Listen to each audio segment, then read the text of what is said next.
2 सितंबर 2024 बाबा का साकार मुरली। मीठे बच्चे, जैसे तुम्हें निश्चय है ईश्वर सर्वव्यापी नहीं, वह हमारा बाप है, ऐसे दूसरों को समझाकर निश्चय कराओ, फिर उससे ओपिनियन लो। का प्रश्न है, बाप अपने बच्चों से कौन सी बात पूछते हैं तो दूसरा कोई नहीं पूछ सकता है। उत्तर, बाबा जब बच्चों से मिलते हैं तो पूछते हैं, बच्चे पहले तुम कब मिले हो। जो बच्चे समझे हुए हैं वह झट कहते हैं, हाँ बाबा, हम 5000 वर्ष पहले आपसे मिले थे। जो नहीं समझते हैं वह मूंझ जाते हैं। ऐसा प्रश्न पूछने का अक्ल दूसरे किसी को आएगा ही नहीं। बाप ही तुम्हें सारे कल्प का राज समझाते हैं। ओम शांति। रूहानी बच्चों प्रति रूहानी बेहद का बाप समझाते हैं। यहाँ तुम बाप के सामने बैठे हो, घर से निकलते ही इस विचार से हो कि हम जाते हैं शिव बाबा के पास, जो ब्रह्मा के रथ में आकर हमको स्वर्ग का वर्षा दे रहे हैं। हम स्वर्ग में थे, फिर 84 का चक्र लगाकर नरक में आकर पड़े हैं, और कोई भी सत्संग में किसकी बुद्धि में यह बातें नहीं होगी। तुम जानते हो हम शिव बाबा के पास जाते हैं, जो इस रथ में आकर पढ़ाते भी हैं। वो हम आत्माओं को साथ ले जाने आए हैं। बेहद का बाप से ज़रूर बेहद का वर्षा मिलता है।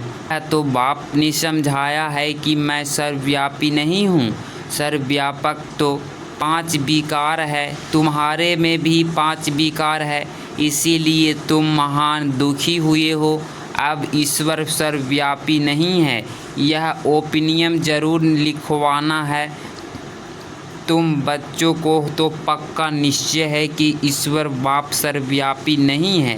बाप सुप्रीम बाप है, सुप्रीम टीचर गुरु भी है, बेहद का सतगति दाता है, वही शांति देने वाला है। और कोई जगह ऐसे ख्याल कोई नहीं करता है कि क्या मिलना है।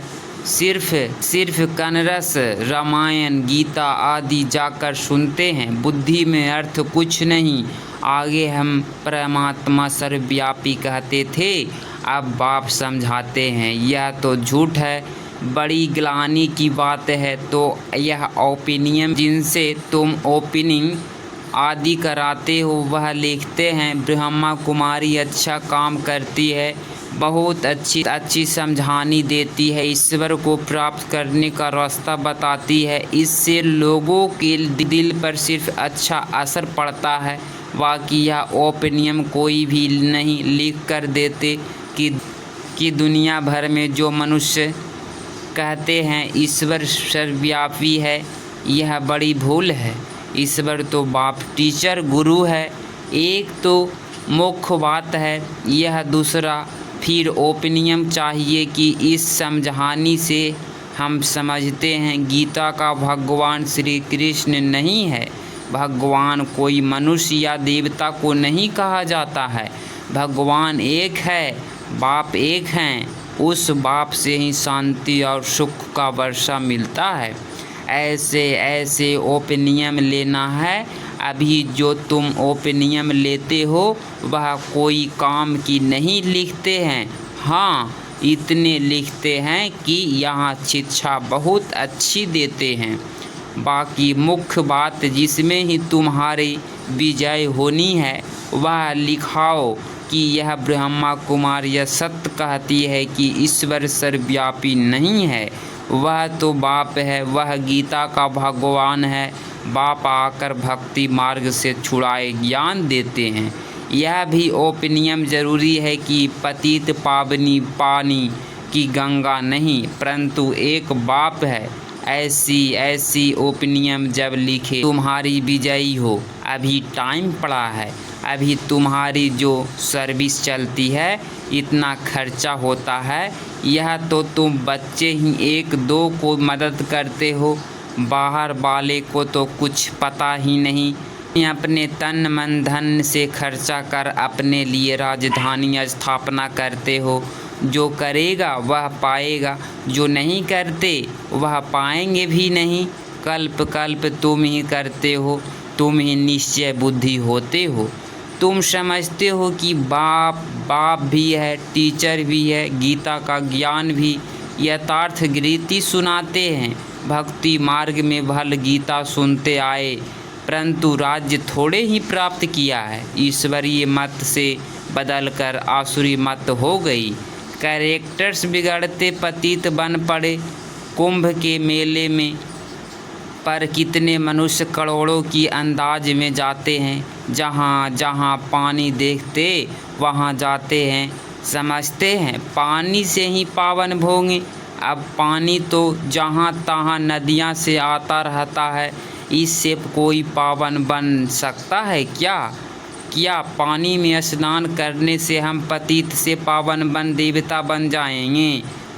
अभी तुम समझते हो कोई भी पावन बन न सके, यह है भूल। तो इन 3 बातों पर ओपिनियन लेना चाहिए। अभी सिर्फ कहते हैं संस्था अच्छी है, तो बहुतों के अंदर में भावनियाँ भरी हुई है कि ब्रह्मा कुमारी में भगाती है, वह ख्यालात दूर हो जाते हैं। क्योंकि आवाज़ तो बहुत फैला हुआ है ना। विलायत तक यह आवाज़ गया था कि इसको 16,108 रानियाँ चाहिए। उससे 400 मिल गई है क्योंकि उस समय सत्संग में 400 आते थे। बहुतों ने विरोध किया, पिकेटिंग आदि में करते थे, परंतु आपके आगे तो कोई भी चल ना सके। सब कहते थे यह जादूगर फिर कहाँ से आया। फिर वंडर देखो, बाबा तो कराची में था, आप वहीं सारा झुंड आपस में मिलकर भाग गया। कोई को पता नहीं पड़ा कि हमारे घर से कैसे भागे, यह भी ख्याल नहीं किया। इतने सब वहाँ जाकर रहेंगे, फिर फट से बंगला ले गया तो जादू की बात हो गई ना। अभी भी कहते रहते हैं यह जादूगरनी है, ब्रह्मा कुमारिया पास जाएंगे तो फिर लौटेंगे नहीं। यह स्त्री पुरुष को भाई बहन बनाती है, फिर कितने तो आते ही नहीं है। अभी तुम्हारी प्रदर्शन आदि देखकर वह जो बातें बुद्धि में बैठी हुई है वह दूर होती है। बाकी बाबा जो ओपिनियन चाहते हैं वह कोई नहीं लिखते।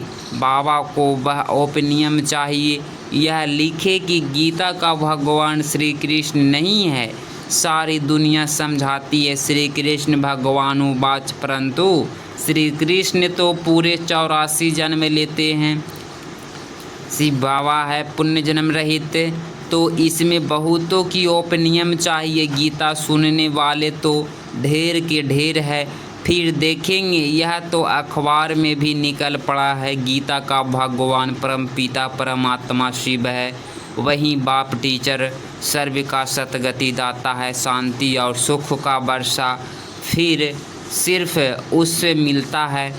बाकी अभी तुम मेहनत करते हो, उद्घाटन करते हो, मनुष्यों की भावनाएं दूर होती है, समझानी अच्छी मिलती है। बाकी बाबा जैसे कहते हैं राज्य, बाकी सिर्फ राज्य देते हैं। यह संस्था बहुत अच्छी है, इससे क्या होगा? हाँ, आगे चल जब विनाश और स्थापना नज़दीक होगी तो तुमको यह ओपिनियन भी मिलेगा। मेरे पास आने तो लगे हैं ना, अभी तुमको ज्ञान मिला है। बाकी बच्चे सब भाई भाई हैं, यह किसी को भी समझाना तो बहुत सहज है।